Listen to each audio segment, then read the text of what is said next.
Welcome to the Back 9 Six-Pack with Mitch and Justin. Let's roll. Hello and welcome to episode 95 of the Back 9 Six-Pack. My name is Mitch, joined as always by my esteemed colleague Justin. Welcome home. Oh, man. What a long 4-day trip. The 4 days always feels like 20. It's kind of crazy. But warm. It was a nice break from our weather, and then I come back and it's nice here, so I'm not gonna have to suffer through some cold weather here. But Mexico it's a time warp down there. So I mean, I feel like any kind of resort with good weather and stuff. You're just in time warp. You escape real life. You know what I mean? Like, real life is not getting up and going to breakfast and then going down to the pool at 9:30 and hanging out all day. Like, that's not real life, but that's what you do when you're at a place like this. So, but it's always fun, but tired and glad to be back here for sure. Yeah, it's always weird when you find those moments when, now that you're a parent and all that stuff, like when you just have no quote unquote real responsibility. It's almost like life moves too slow in some ways. Yeah, it does. And it was actually funny. There was a couple on our trip that they're like, this is our first time away from our kids ever. And It was like, trust me, that adjustment back is not fun. You're like, what do you mean I have to feed somebody else in the morning? You know what I mean? You only have to worry about yourself, and it's just, yeah, it's quite the adjustment, but we got to play some good golf while we were down there, which was always fun. I've played Mayakoba before. It was in so much better shape this time around because we played it 8 days after Live last time I was down there. Yeah. But this time around it was you could see why it's one of the best courses in Mexico, if not one of the best course in Mexico. I think Cuvera down in Cabo is, but you can see why it's one of the best courses in the country. And then we played Riviera Cancun, which tightest 7,200 yard course I've ever played in my entire life. Some of the tee shots, you're standing back there, you're like, maybe I just try to keep something in the fairway here. And then you look at the scorecard, you're like, 470 into the wind. It's going to be driver. It was so tight. Yeah, but they were both good days. I mean, can't beat warm golf with shorts on, and Mayakoba has hole 15 that is right up on the ocean. It just gives you all the good vibes you need in the world. So, yeah, that's gotta feel good in early March, just getting the ocean views on the course. Was this were these your first 2 rounds of the year? Yeah, and you could tell I hit the ball a lot better than I scored. Yeah. So, silver lining, hit the ball pretty decent. Just the scoring shots are just not there right now. Which I think is to be expected this time of year when we've had a terrible winter and you haven't hit a ball off grass since November. You know what I mean? So yeah. I think it's to be expected. Right. How was the golf bag, travel bag packing situation? Well, so on the way there, I was at 44 pounds. See, there's this thing they sell down in Mexico called tequila. And when you come back with 3 gigantic liters of Mexican tequila, your bag's going to weigh about 62 pounds, matter of fact. So yeah, I'll say this. I shoved about everything I could in there. It was definitely a learning experience for come May when we go to Scotland, how much I can actually put in there with it being as close as possible to 50 pounds. Because I was fortunate enough on this trip that we actually chartered a flight out to Indianapolis for everybody going on the trip. So weights on bags, they're not sticklers, right? So it was definitely a learning experience of how much I could actually pack in there. Yeah, that's always good. The challenge will be with Scotland. You're going to need so much different stuff and layers. That's where it's going to come in. We might be sacrificing a couple pairs of shoes so we could fit, some rain gear and maybe some cold weather gear. You know what I mean? So Yeah, that or is my just like guess. just buy golf balls over there or whatever. I don't anything you can do to. I didn't think about that. It's probably not the worst idea because there were a couple guys that that weren't good golfers. They're like, I'm bringing 3 dozen down, and it's like their bag weighed like 58 pounds. It's like I'm not surprised. You know what I mean? So That's confidence right there. Just packing 3 dozen balls to Scotland. I'll say it. There was a couple of them that probably need every bit of those 3 dozen of golf balls too. I mean, that's how tight. And Mayakoba compared to Riviera Cancun's like wide open, but it's the first couple holes, I'm like, man, I remember this course not being this tight. It's just like every hole, you're just like, especially if you're not hitting the ball off the tee. A couple of the guys were not hitting it well off the tee, and it's like those holes go from this to like super tight, like in a matter of a couple holes. So, but yeah, I think I did learn some stuff about how much I can pack, and buying golf balls thing over there might actually be the play. So I appreciate you saying that. I was told though from a group of guys on our trip that went to Ireland, they were like, do not take a nice golf bag over there. Like you don't know what kind of weather you're going to get. You don't want to ruin because I told them I just got a new golf bag and they're like, you do not want to take that over there. Like it'll be ruined. It'll be ruined in like 2 rounds. So yeah, especially if you get any rain, I can just imagine you don't. Yeah, you don't want to take the stitch bag over there. Yeah, exactly. Oh man. Well, glad to have you home. Glad you survived. You have a voice this year. That's an improvement, honestly. You know what? I didn't go very hard last night for health reasons. So it was probably a blessing in disguise that happened, or I might be here with no voice again this year. So I mean, that's the one advantage, if there is one, to just pedal down early, is like it forces you to ease off. You can coast. Yeah, you can coast to the finish line for sure. And then sometimes if you pull like the ease in and then you ramp up, like that can get you worse on the back end. So. Yes. Oh, yeah, 100%. And I don't feel bad about the staying up late the first night. I know there's probably going to be some judgment there. I stayed up way too late on the first night. But it was for a good reason. We were talking golf and golf courses and where we have played, where we haven't played. So it was a good conversation. It was worth staying up till well past 1:00. So yeah, absolutely. It was patio discussions, right? Yep, exactly. Alrighty. Well, thank you all for listening or watching. If you're watching on YouTube, please smash the like button. Subscribe, rate, and review the show. Follow us on social media at Back96Pack. No fan mail this week, but if you ever do want to send us something, that link is always down in the show description.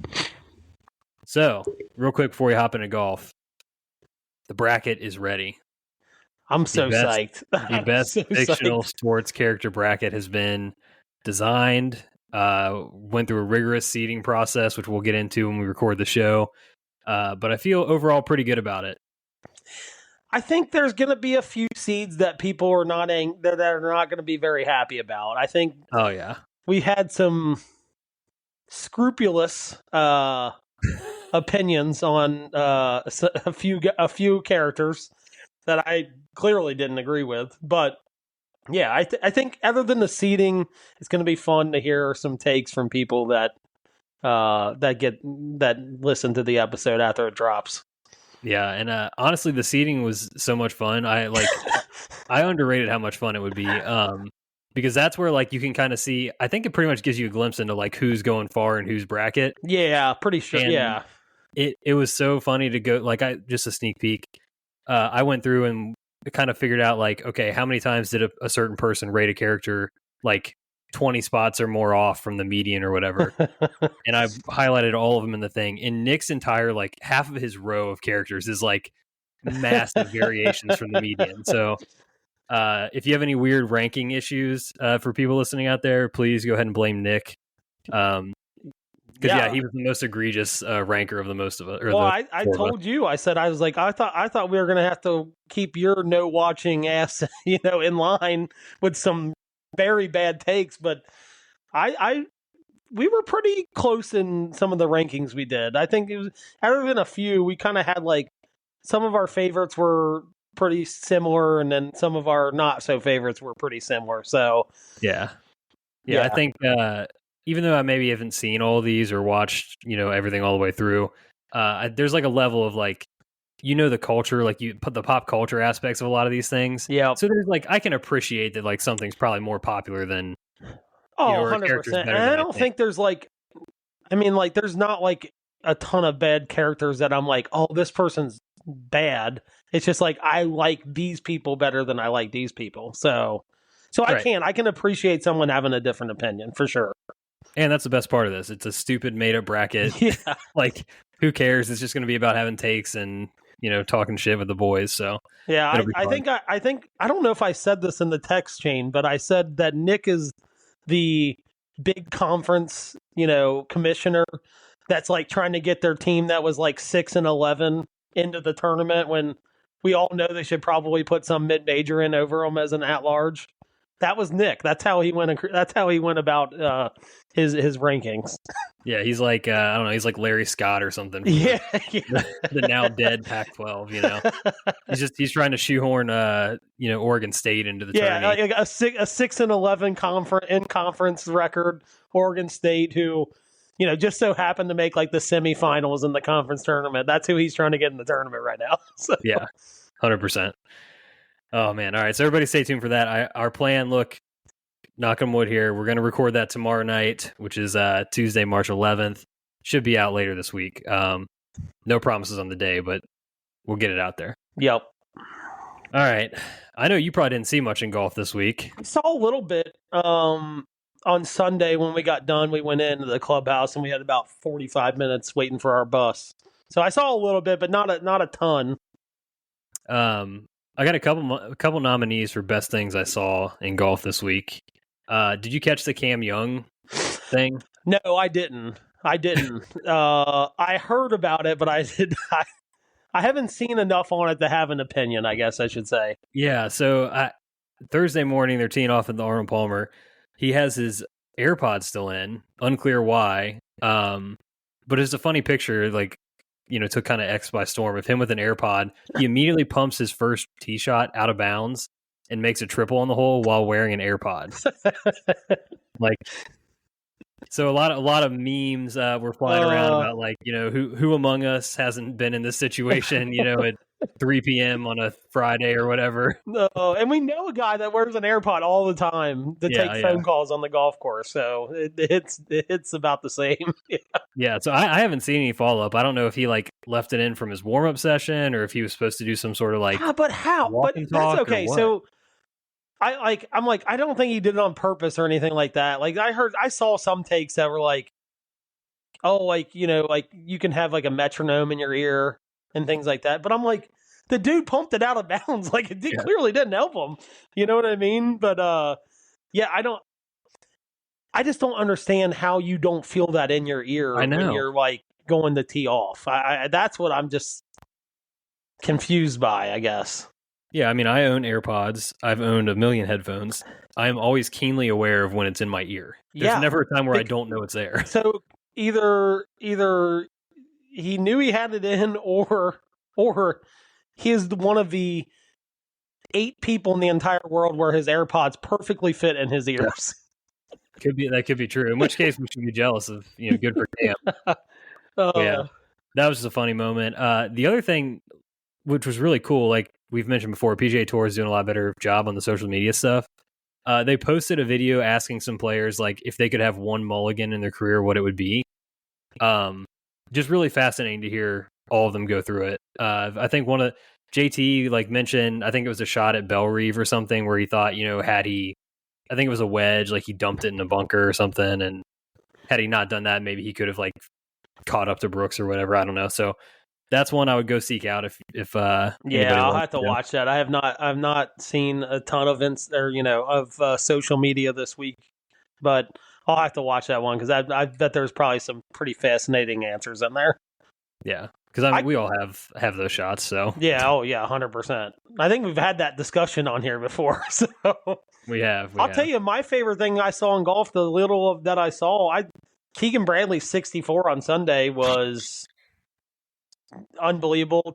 Front nine 29, set a front nine record.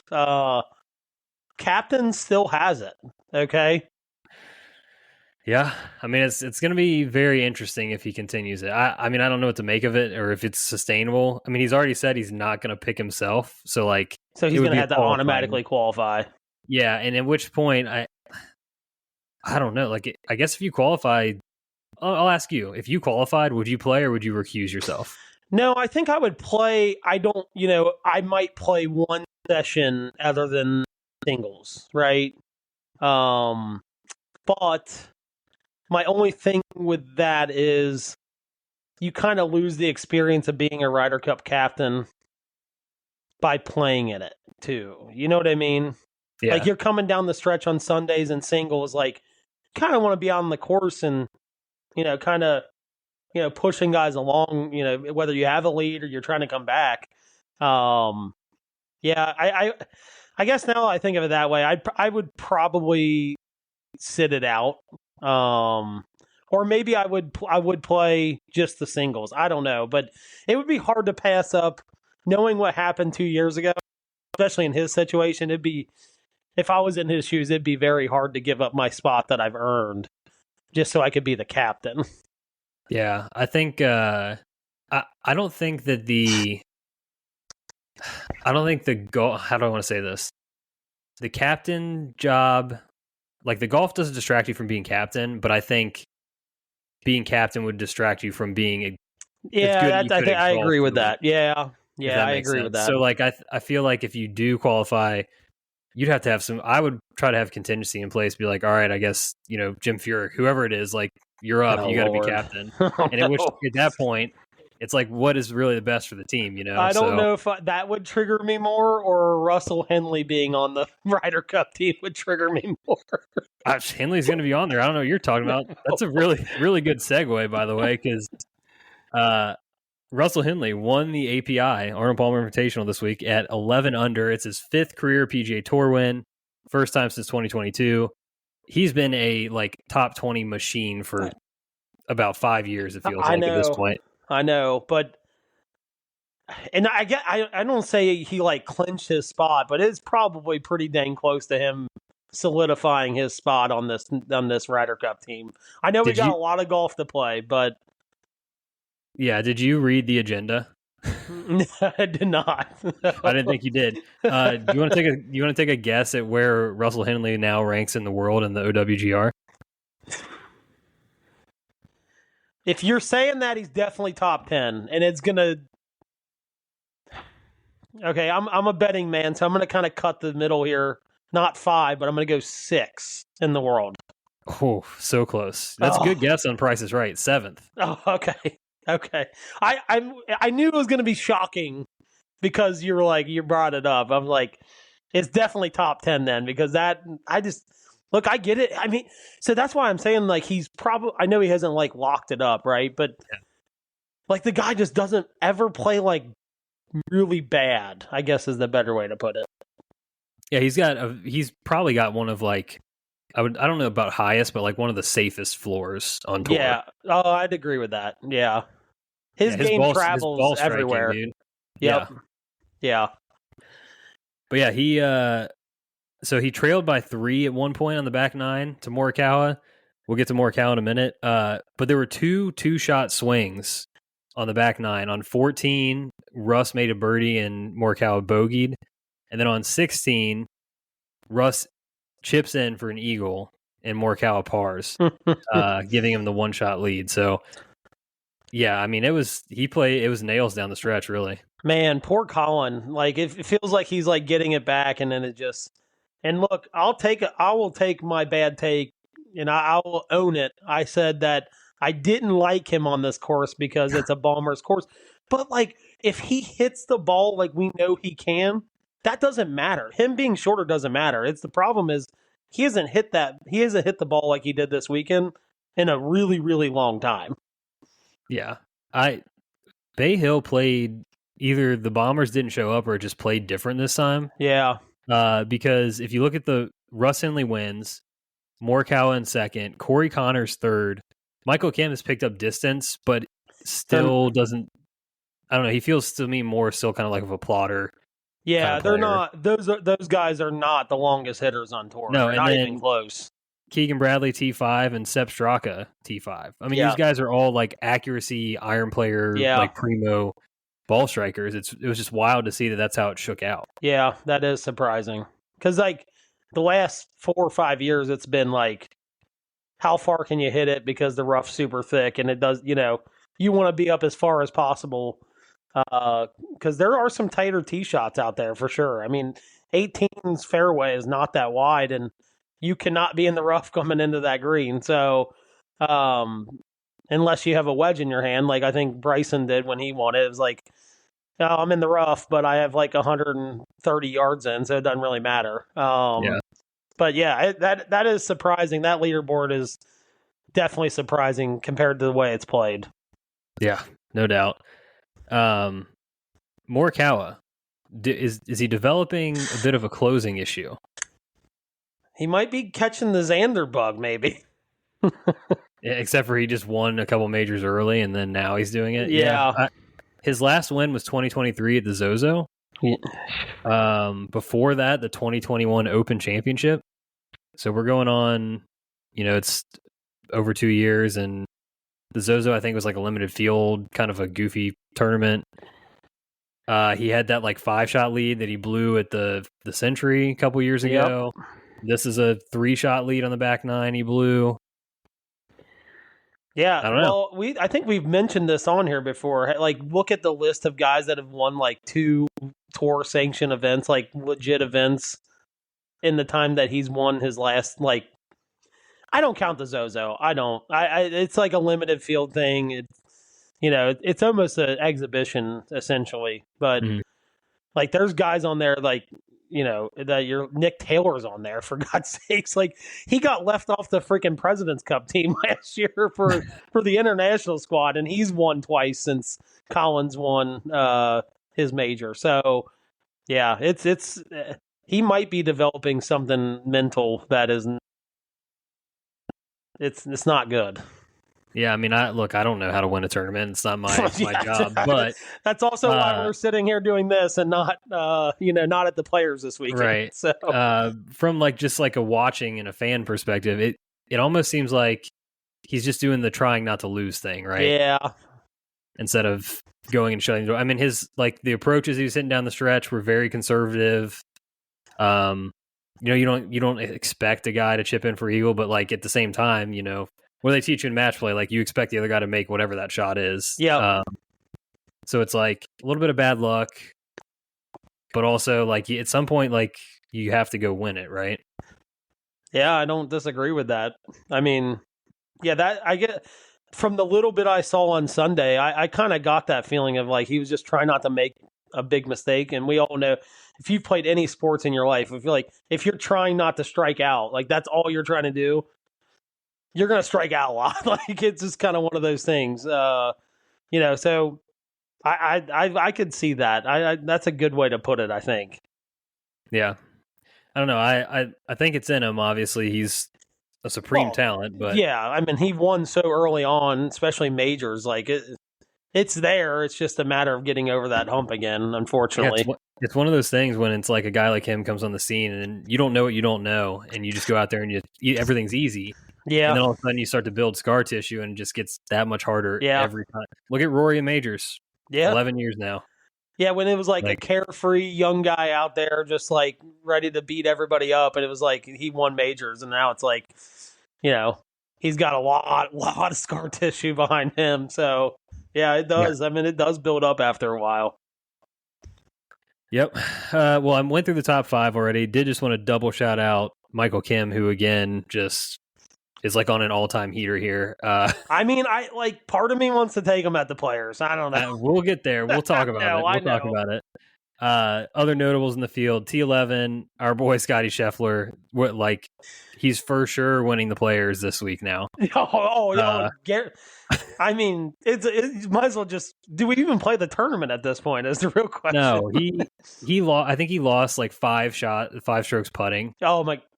And there was 3 in one round at one point. Like, I saw him hit like a 10-footer on Sunday, like when we were watching in the clubhouse, and I was like, now I know why he's not leading. Like, God.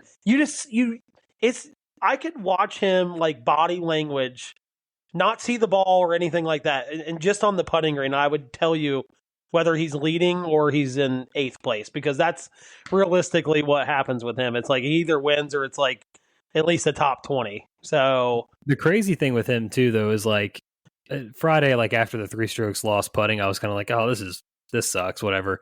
He just like he's so freaking good. He's just still kind of gives you hope. I know. You know? You're just like, well, if he hits 6 shots close in the last 2 round, the last round, and he's got tap-ins, like he's at least making 4 of those. So maybe if we get like 4 or 5 under, he has got a chance. Yeah, I know. He's never out of it because he hits the ball so freaking good that it's like if he can just put him close enough and he doesn't have to worry about making a 15-footer, we might be all right. So yeah, I was praying for like the Olympics round, where he just comes storming back or whatever. Yeah. If he could have had the Keegan round, who knows? You shoot a 64 and boom. Yeah, but, put a little pressure on guys, like in-game pressure on guys. I mean, you never know what's going to happen. Right.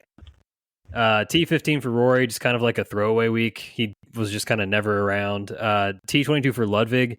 I think he led the field in driving, and it just must have been loose and found the water with his irons, I think, because it was just not a good week for Ludwig. T36 for Finau, only shouting that out because he shot at 80 yesterday when you had Keegan Bradley shoot 64, so he lost to Keegan Bradley by 16 shots.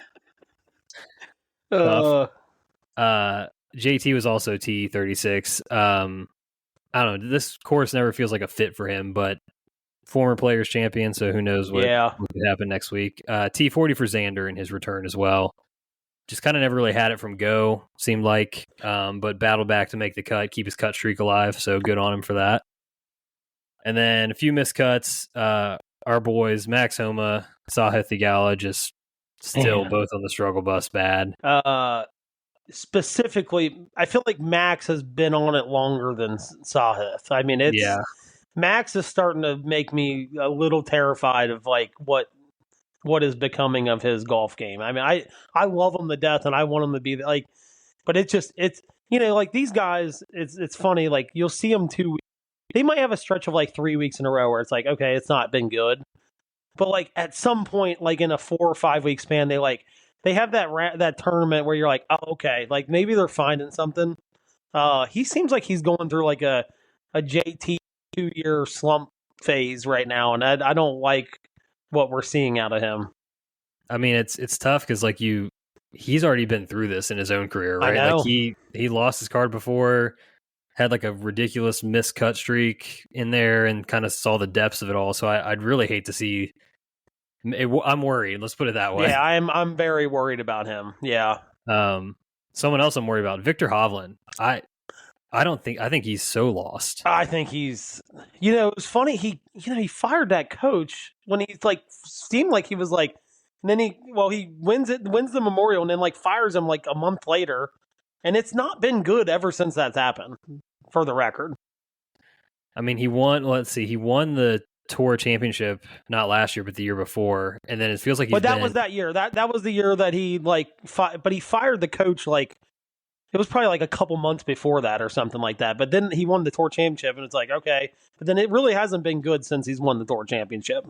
Yeah, he had one like really standout performance, which was at the PGA at Valhalla last year, where he came in. I think he came in third to Bryson and Xander. But you need to go listen to the Joe Mayo episode of the No Laying Up podcast. That is an electric factory, and also he outlines kind of this whole journey with Victor, and it's fascinating. I'll have to. But I think he had called Joe and was like, "Dude, I like need help," and they worked on for a little bit right before the PGA, and boom, he was like right back to contending. Yeah. In a sense, they've kind of separated again, so it's just like. So that to me, crazy. Victor's kind of one of those guys that like he's a crazy good talent, but you don't like know him so much on a personal level. I mean, none of these guys we like know personally, but you don't really know him like his tendencies and things like that. And so that's where it's like. At this point, it's like you almost want to be like, it's got to be a him problem, like with fire, or maybe someone on his team that's just like leading them down a bad path of like hiring and firing, and it's like I don't know. It sounds like he's it's almost like he's uncoachable at a certain point. You know what I mean? Yeah, I don't know. I think he just got like the tinker bug, and then just can't undo it. You know what I mean? Like you mess with something that's working, and that's what you get. And it sucks for a guy like him because like he does have a different swing, right? Like he kind of comes over the top, kind of plays a slight pull. It's almost like one of those things. Like, look, that's not broken. Like tinkering with things is like it could go off the tracks, and I think that's kind of what we're seeing right now. Yeah, it's just crazy because it's hard to remember, like in recent memory, like a legitimate like top 3 could be number 1 in the world player. Yeah, kind of just like fall off this fast too. Like I mean, like I said, less than 2 years ago he won the tour championship. Yeah, and man. I mean, it happened to David Duvall, but like he had medical issues, right? Like he had vertigo and things like that. It's like he went from like number 1 to like where did he go in 2 years? But then you find out it's like he could barely stand up half the time and stuff like that. Maybe Jason Day, but even his was medical. He went from like, holy crap, this is like the next guy. But then he got vertigo too. So it's like at least they have medical. Like this is just doesn't even seem medical. It just seems like, yeah, maybe the tinker bug, like you said. He's just trying too many things instead of just sticking with what worked. Yeah. Usually when stuff like this happens, like you said, you can kind of see it coming and you see like a slow, like the Jason Day thing, like you could kind of see as it was happening. But like I said, this is just like an overnight, like dude was dominant at the Ryder Cup and then boom, just gone. Yep. Yeah, it's it's weird. All right. Well, that was the Arnold Palmer Invitational, and this week is the Players Championship week. This is exciting. Like I once you get to the big tournaments in Florida, the Masters is right around the corner. Yeah, I know. We probably got to start talking Masters here in the next week or two. For sure. But man, I love getting the Players here in March. It's like the first I know we have the signature events, but this is like I don't know, the first like serious feels almost like a major kind of thing. Yeah, and by the way, this week in sports is like fantastic. Oh. Like it's the most underrated week, because you get the NCAA tournament that starts next week, and that's kind of where everybody's brains are. But like you get the players and like all these conference tournaments. Basketball tomorrow is going to be on at 12:00, and then start Thursday you can watch basketball and golf at like 12:30 in the afternoon. Doesn't get much better than that. And I love the players. Yeah. And then, hey, don't sell the TGL playoff short either there. Yeah. Oh, so. Yeah, my bad. That does. Yeah. That starts next week, doesn't it? It does. Yeah. We'll get there too. One and done for this week. Or sorry, recap. We took Scotty, T11, signature event, brought home $451,250. Definitely our biggest payday of the year, but about 10% of what we were hoping to get. So, good news though, only 3% of the field took Russell Henley. Good news for us, but great news for the people that did take him. Yeah, no, not kidding. Yeah, but we jumped up to 2,893rd, so we went up like 500 spots. Not bad. We're finally over $1 million. Got about 1.2 million banked. Massive week. Have to nail this. Yeah, have to. Yeah. We've got like 3 signature events in the rear view now, and didn't really take advantage. So. This one would be really, really big to hit. So, you got any thoughts? Well, I know we had plugged Ludwig in, and we took him out last second. Yeah. I mean, I don't like, I like how he's driving the ball. It scares me a little bit, but he's kind of, I don't know. This tournament just feels like it's meant to be won by a big name. It's meant to be won by an ultra talent. I feel like it's got to be him, but I don't know. That was my initial take, and I'm kind of sticking with my gut here. I think we're gonna ride because the only conversation I wanted to have. I like Ludwig. His only appearance here was last year. He finished 8th, so we like that. At least some history. Yep. Morikawa, just because they can ride the form, but a lot of people think that he plays well here. He's doesn't have a great history. He's only got 1 top 20 in 4 tries. Yeah. He's too early on for me to hop back on the ball, like the Colin ball striking train. Like I just I don't trust it quite yet. Yeah, I'm with you. And like you mentioned earlier, the only other thing is like, do we get tricky and try to call our shot with Michael Kim? I mean, oh, God. He's does not have a good history here. He's made the cut once back in 2017. Last year he missed the cut. But his run right now, I mean, dating back to the Phoenix Open, T2, T13, T13, T6, and then T4 or fourth place yesterday. I would have loved him last week because I feel like that's a course where like bogey avoidance is like a big thing because like no one really like someone's not shooting 20 under out there, right? Like at Sure. Bay Hill. But like here, like guys, like I don't know how. I mean, I guess I wish I knew how soft it was and stuff because like if it's a birdie fest, the bogey avoidance thing just doesn't play well. You know what I mean? Like if you're not making a ton of birdies and the winner finishes 20 under, you could find yourself pretty far back there. Yeah, it's so weird with Sawgrass because like it really is so conditions based, like how it's going to play. I mean, we've seen it play super hard and it's been super scoreable in other occasions. So, man, I think I'm with you. I think we just take Ludwig here. Yeah, that's gonna backfire on us too because Michael Kim probably gonna be leading going into Sunday or something stupid. But I think from this is a big stage. I think you just got to take the most talented guys. I tossed around the idea of Hideki.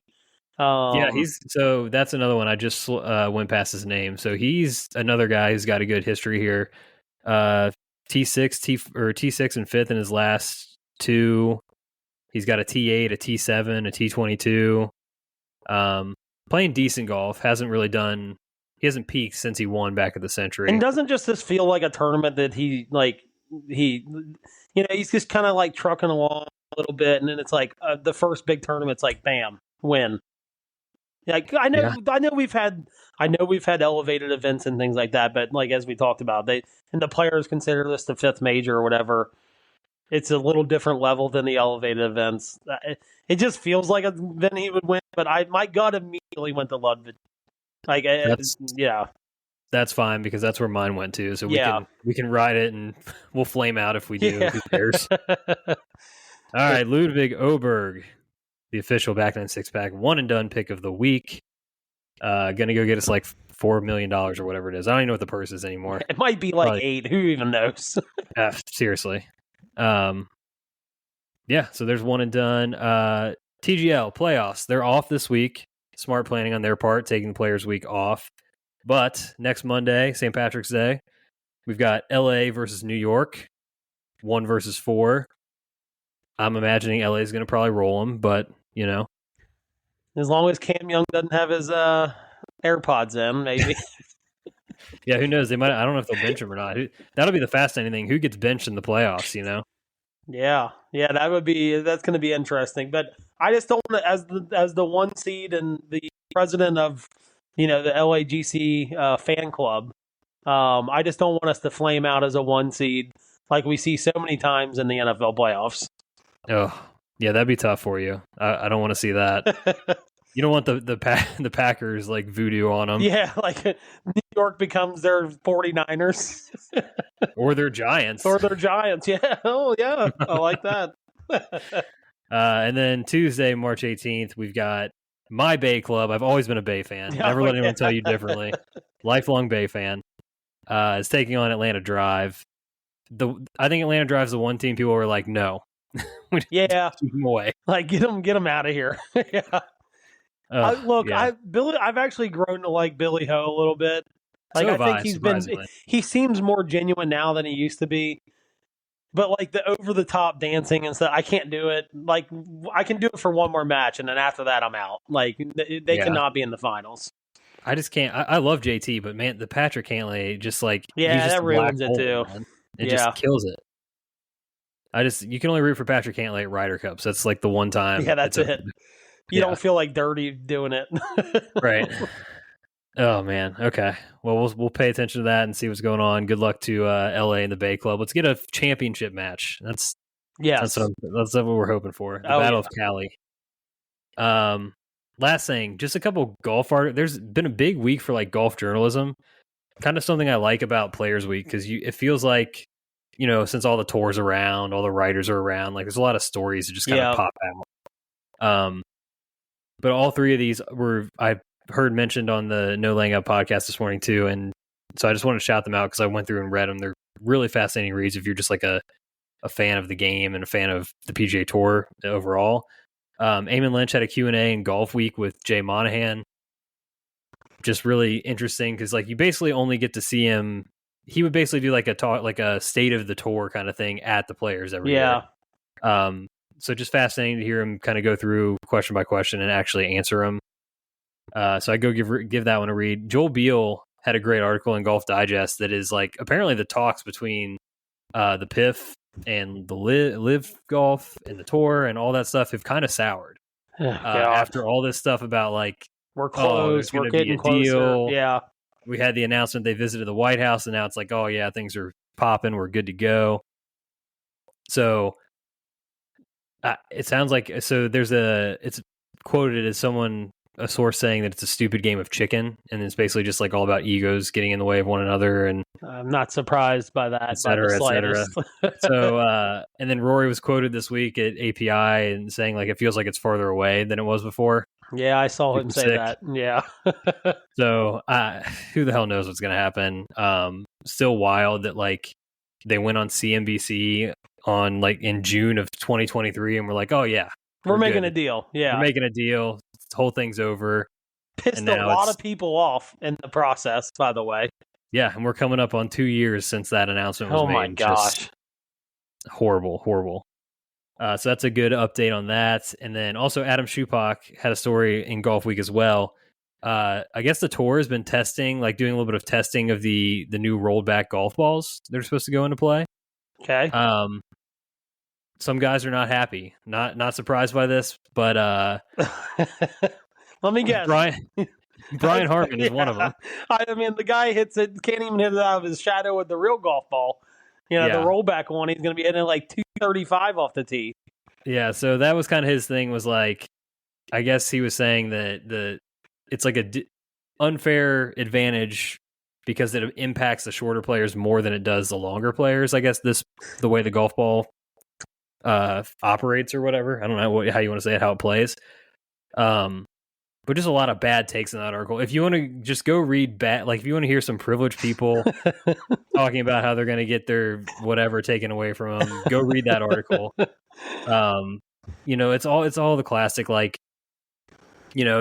Harmon specifically makes a comment about Jose Altuve and like, well, just because a guy like Jose Altuve is hitting home runs, they don't make the ballparks bigger. But baseball's changed the ball 30 times in its history. Yeah. To combat this kind of thing. It was proven the one year when there was like a ton of home runs. They were like, oh, they like rolled out like a bunch of juice baseballs and like guys were just hitting it a fucking mile. So but then they rolled it back to something different, like a different formula. And it's like, next thing you know, there's like 8 guys hitting barely above 250. It's like, right. Yeah. So, and also the tour, like the golf ball has progressed to where it is now. All these guys are long. They've been running back tee boxes for decades now. It just for me, the whole the golf ball rollback thing, I think it just comes down to like courses are just running out of space. It's not the 1970s anymore. Like these courses have things built up around them. You're running out of room to just keep pushing tee boxes back 30 yards. You know what I mean? And that's really what it comes down to. That's the best argument I've heard. And I'm like, I think about our course. I'm like, yeah, man, there's like just not a lot of areas you can just like push tee boxes back, right? So, and there's a lot of courses like that. And there's a lot of courses they play that are specifically like that. So, and the only way to combat that is to just let the ball not fly as far. I mean, really. Yeah, for me, it's 2 things. It's exactly what you just said. Like, what is the right thing to do for the sustainability of golf as a game, right? And for the bigger picture, it's that, because you don't have a bunch of money getting sunk in to expand these courses. You don't have courses becoming outdated. It's more turf and more maintenance for courses themselves. So it's like a big money issue as well. But then also, like, if you do these things where okay, you grow the rough up, you tighten the fairways, whatever, blah, blah, blah. Two things on that. One, you're only rewarding one style of play. Yeah. So it's making the game more Yeah. or less interesting because it's like, all right, the only test is can I hit the fairway or not? Yeah. But also, that would also punish shorter players because anyone that can hit it longer, look at Bryson at Wingfoot, Bryson at Pinehurst. Like, it's just, you're just moving the markers. You're not like actually addressing the root cause issue by doing that stuff. I mean, the only other thing I'd be on board for is like rolling back some of the clubs for the professionals. Like, I always bring up this, in Major League Baseball, they use wooden bats. Well, every other form of baseball, they use metal bats. Yep. Like amateur, below professional, they use metal bats. That's not the worst idea. I know guys would absolutely hate that. They'd hate that way more than the golf ball rollback, because then I think you'd get guys that are not the ultra talented ball strikers would really, really struggle. Yeah, a lot of the things I've heard is like, okay, make this essentially reduce the club head size, right? So like it's less forgiving, so you get rewarded more often for center hits than you do now. Yeah. And then the other thing would be to like reduce like that spring or the trampoline effect that's in drivers especially, but they've taken that technology now and filtered it through the bag. So like, I know. Your irons now even have a little bit of that in it. So there's lots of ways they could address it. I'm sure, look, there's a lot of smart people, in R&D and those kinds of things that are trying to figure this out, but I do appreciate the USGA's effort, and then hopefully PGA Tour comes along for the ride for sure to try to make this more sustainable. Oh yeah. All right. With that, we are heading to the patio. It is Patio Beers time. Anything goes on the patio. Do you want to go first or do you want me to? Yeah, I'll go first. Okay. So this conversation actually came up in the pool in Mexico. And I don't even remember how it came up, but I thought it was like a pretty intriguing conversation. So if you could be a car, why would you be the car that you would be? Like any car. Oh. Man, see, these car questions are always so tough for me. We've talked about this. Like, I'm just not a car guy, right? I know. So it's like, I don't even know what car to pick. I mean, street legal or no? Yeah, it's gotta, yeah. I would even say, like, if you wanted to make it easy on yourself, like, what kind of car fits your personality? You know what I mean? Like, who you are. Yeah. I mean, I think if you asked a lot of people that know me, they probably would give you, like, they'd say, like, I'm a Camry or something, right? Like, I'm just middle of the road, old, reliable. You drive me to 350,000 miles, whatever. It's, that would probably be what people would say. Man, I don't know. I just like Jeeps, right? Like, I don't own a Jeep, but like a Wrangler, I drove one time when we took a trip out west to Rocky Mountain National Park, and they like didn't have the car we'd ordered. So they're like, well, we have a Wrangler. And I was like, hell yeah, I'll take a Wrangler. Let's go. So we're driving through the mountains, the top's off, all this, long story short, I like the functionality, the modularity of it. Like, it's just like an enjoyable drive. Every time I've been in a Jeep, it's an enjoyable drive. Yep. Yeah.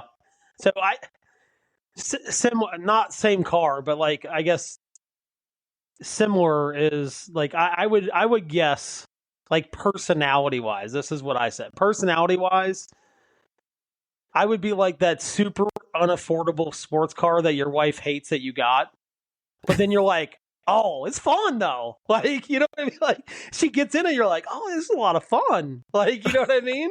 Like, then now they're not as mad that you bought it, right? Like, that's like, so I said like, I feel like the middle-aged, like, crisis car that's like fun that your wife hates that you have is like a Porsche or something like that. Like, it's like, oh, he drives it like 3 months out of the year. You know what I mean? But when they get in it, they're like, okay, like, I don't hate this car as much as I thought I did. Yeah. And I feel like that's the way, like, if someone doesn't know me, they're like, oh, I don't know about him. And then, like, they get I kind of like him. Like, he's not that bad. That's like personality wise. If we're talking about, like, I've always enjoyed like old Ford pickup trucks. Yeah, not like a 60s one, like the old style ones, but like a you know how you see like dudes still trucking around in those like, you know, like a red F-150 that's probably like from like 1978, and you're like, you're like, man, that's like still in good shape, but that car is like 40 years old. That's the car that I'm like, I would want to be if I was a car. Yeah. Like dependable enough that people want you to they want to keep you around forever. You know what I mean? Yeah, no, for sure. I feel like the time that we grew up was like the 90s and early 2000s for cars, not a good time. Terrible. Like, terrible. Everything, terrible. The way they look, the functionality of them, like a lot of unreliability, I feel like in that window. But yeah, man, like you said, there's like older like the 70s trucks and stuff like. Oh God, dude, those things are built with like they're so solid and they're actual metal. Yeah, exactly. I mean, they probably get a mile to 5 gallons, but like they're you know what I mean. They're literally built tough. Like, and I love that. Yeah, no, I'm with you on that. I hadn't even thought about like going back in time a little bit. I don't know any of the models or anything, but I also think like just like a BMW, like one of the sedans or something. The ultimate driving machine. Precision, German engineering, the ultimate driving machine. Like I could see myself being one of those too. But you cost $500 for an oil change. Yeah, but I'm real particular for sure. That's definitely me, honestly. This could be a dual not answer. A bad comparison for you. Yeah, that's a dual answer, man. Well, I'm stealing my question for the night. So Nick actually texted me today, and he was like, "Dude, I got such a banger of a Patio Beers question." I was like, "Well, I'm stealing it. You're either gonna have to holster it, or you're gonna have to tell me what it is so I can use it because we're not doing Patio Beers on this bracket." Yeah, exactly. Pod. So he's like, fine, whatever. So he'll give it to me. So here's his question: you get one specific fast food item to have for the rest of your life. What is it? And just to like put a qualifier on it, you can't just say like a burger. Like you got to go like Big Mac, you know. Yeah. That was where my mind went as soon as you said that. Yeah. And he also said to be considered fast food, it has to have a drive-through, which is a real tricky line these days because there's so many places that have drive-throughs now. That's fair though, because like, yeah, well, I guess they're like Chipotle has a drive-through line now. You know what I mean? Exactly. But I think you understand like fast, like what you're talking about. Like you're thinking of your McDonald's, your Wendy's, your, you know, In-N-Outs and stuff like that. So I think mine would be pretty easy. I don't eat this a ton, but it's never like bad. I guess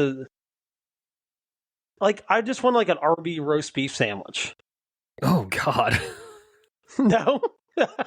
Like a beef and cheddar, or just like straight up the beef? Yeah, cheddar, or like I love their Arby's sauce. Their Arby's sauce is good. Arby's sauce is underrated. I like horsey sauce. Horseradish is like an underrated, like topping for things. But yeah, I think it's never bad. Like it's kind of hard to mess up, right? Like it's really hard to mess up a roast beef sandwich. I don't hate your answer, but I just know the reaction to that's not going to be good. I get where you're coming from on that, but I don't know. It'd just be like, to me, it would be something that I'd want that like would be really hard to mess up. So like you don't have a day where it's like, oh my God, I have to like suffer through this. You know what I mean? Yeah. Like I'm thinking of like times I've had McDonald's like with our kids, and I'm like, I don't even like, you get it and you're like, I'm not eating this. Like I'm just not eating it. Like it looks so bad. Not shots fired at McDonald's. Holy crap! Please don't sue us. Well, I didn't tell you yet, but they're a sponsor now, so that's gonna be fun. No, kidding. So I had the same thought process as you because like he asked me that, and my immediate gut reaction was a Crunchwrap Supreme from Taco Bell. Horrible if I had to if that was the only thing. Yeah, see, so I was like going through the Taco Bell menu when you asked the question, but I'm like, I've had a bad experience with like almost everything on that menu. Yeah, that's including a Crunchwrap Supreme. It's not a long-term play. That's just like what I thought of like part of the problem is like Susie hates Taco Bell. She got sick one time and has never gone back. So like it's like a guilty pleasure thing. Yeah, for you're me like, when I do get Dad's it. going out grocery shopping. He's gonna get some Taco Bell while he's out. Yeah, but it's also usually like kind of like drunk food too. So if I'm having a lot of Crunchwrap Supremes, I'm not gonna live long. I don't think so. We're not gonna do that. Yeah, I thought of Taco Bell. I was like immediately. I was like, no, we got to stay away from like any like taco shell that could get soggy or like that can just go so many bad different directions that like you might have a day where you're just like, I'm not eating this. Right. Yeah.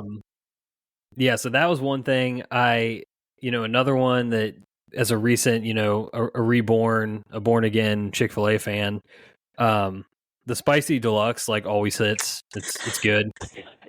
So that was another restaurant that came to my mind because I was just like, man, like I don't know if I've ever had a bad experience at Chick-fil-A. So like, at least you're going to go in and like, if you're in a shitty mood, like they're going to like say my pleasure 15 times and you're going to feel really good about your day. Yeah. I think that's like that's a good floor play, right? Yeah. Now something that has recently come to my attention, haven't had one in a long time, but I used to beat the hell up out of some junior bacon cheeseburgers from Wendy's. So if you're going to go the burger route, like it's got to be Wendy's, right? I think so too. I don't think we don't have In-N-Out around here, or I'd say In-N-Out because I really love In-N-Out and Whataburger too, but we don't have either of those up here, so I kind of can't use that. But Wendy's for burgers is what I immediately went to. Yeah, like that for whatever reason, that was my go-to. Like I'd always get like a junior bacon cheeseburger, and they had like the crispy chicken wraps or whatever too. Get one or two of those. I can literally tell, like I can almost taste what the JBC tastes like right now just talking about it. Yeah. So dude, that was like the cheap restaurant when we were in like middle school and high school. It's like you could go there and spend like $4 and be like, you might not have to eat another meal the rest of the day. Yeah, like their value menu was elite. It was very the JBC elite. Was on it. Yeah, so like that one, I'm kind of like for the nostalgia purposes, I want to lean that way. I do just want to shout out for sure, like In-N-Out. I think of the burger chains that I've had, like kind of the bigger national ones, that's my favorite. And I would just give me a double animal style. I'm on my way. Yeah, I mean, for me, Whataburger's like 1A and In-N-Out's 1B. They're pretty close. I could flip flop them on a given day, but like both of those, I don't think you could go wrong with either of those. Like but we don't have. It sucks, man. I'm telling you, I'm gonna be so pissed. The first person that opens a Whataburger in Cincinnati and they become a gazillionaire, I'm gonna be pissed. Because if I had the $10 million right now, I'd open one, but I don't have the $10 million. So, is that what it is to be a franchisee? Yeah, it's like 10 mil, especially if you build the building, which we don't around here. So you're gonna have to build. To start a franchise is 10 million. Jeez, dude, I'm telling you, that 10 million will become a gazillion in like 3 years. Yeah, I just gotta pitch this to the right person. Oh man. Well, I think final answer. You know what? I'm gonna say the junior bacon cheeseburger from Wendy's. That's a good choice. That's a really good choice. It is. Yeah, I'm gonna just for nostalgia. I'm gonna go with it. God, what an elite value menu, though. Oh, dude, Frosty. You could get Frosty, 2 cheeseburgers, and a fry for $4. Like, you can't beat that. No, you truly can't. God. If you had to go Whopper or Big Mac.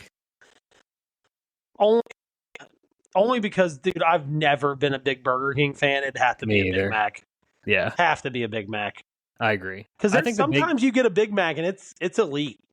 But like there's also like 7 to the 10 times where it's not. So 100% agree. Yeah, that's my problem. That's why I think I would like between Wendy's and McDonald's, it's the consistency of Wendy's, I feel like just kind of delivers more often. I've had, like you said, McDonald's has way too big a fluctuation for being like a massive fast food chain. You have some elite experiences and you've got like some you're sick experiences. Yeah. That's why I steer clear of Taco Bell as much as I love it. I know. I almost wanted just to be a complete turd. I wanted to say White Castles, but just sliders all day, every day. Oh, First off, I'd be divorced within 3 months if that was the case. So You would at least be like living in a shed. yeah, for sure. yeah. Like, where's Justin live at? Oh, he's got a doghouse out back. Like, Yeah. that's where he sleeps at night now. You have an outhouse too. Yeah, yeah. I'm not even allowed using the restroom indoors. Oh man, That was All a right. great question. Great question. Yeah, shout out to Nick for that one. Yeah. All right. Next time you hear from us, best fictional sports character bracket. Going to be some takes, good and bad. A lot of good elite banter, I feel, in our future here. Yeah, it's going to be awesome. I'm It's going to be excited. a fun one. I'm excited for it, and I'm excited for everybody to hear it and hear everybody's opinions, because the opinions will be plenty from us and whoever listens to it. So yeah, no doubt. So yeah, check that out when that episode drops. But until then, go ahead and smash the like button for us here. Subscribe, rate, and review the show wherever you get your podcasts. Appreciate that. And follow us on social media at Back9Sixpack. Until next time, cheers. see ya. Thank you for listening to another episode of the Back 9 Six-Pack. Be sure to follow us on Instagram and Twitter at Back 9 Six-Pack for all your content needs. We'll see you guys next week. Cheers.